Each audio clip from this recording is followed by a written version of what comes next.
Essays by Seneca the Younger, Volume 2. On Anger, on Leisure, on Clemency.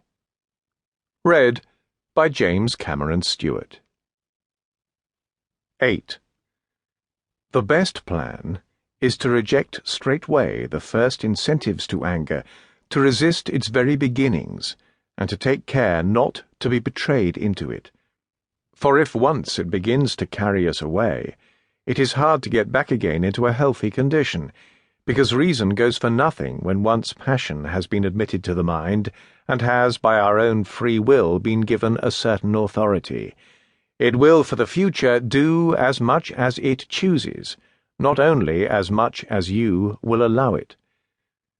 The enemy, I repeat, must be met and driven back at the outermost frontier line. For when he has once entered the city and passed its gates, he will not allow his prisoners to set bounds to his victory. The mind does not stand apart and view its passions from without, so as not to permit them to advance further than they ought, but it is itself changed into a passion, and is therefore unable to check what once was useful and wholesome strength, now that it has become degenerate and misapplied.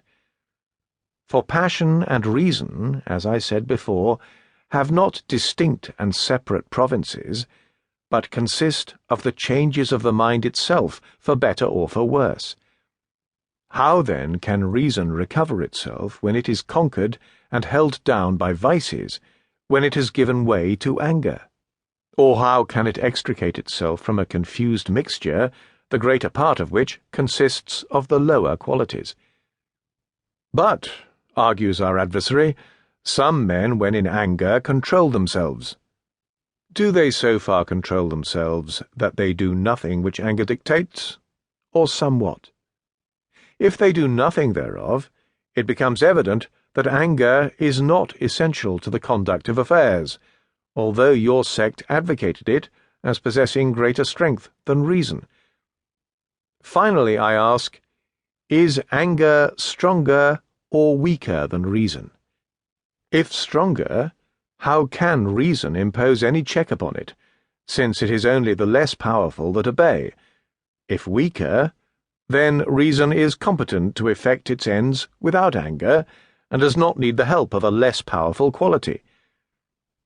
But some angry men remain consistent and control themselves. When do they do so? It is when their anger is disappearing and leaving them of its own accord, not when it was red hot, for then it was more powerful than they. What then? Do not men, even in the height of their anger, sometimes let their enemies go whole and unhurt, and refrain from injuring them? They do. But when do they do so? It is when one passion overpowers another, and either fear or greed gets the upper hand for a while. On such occasions, it is not thanks to reason that anger is stilled, but owing to an untrustworthy and fleeting truce between the passions. 9. In the next place, anger has nothing useful in itself, and does not rouse up the mind to warlike deeds. For a virtue, being self-sufficient, never needs the assistance of a vice.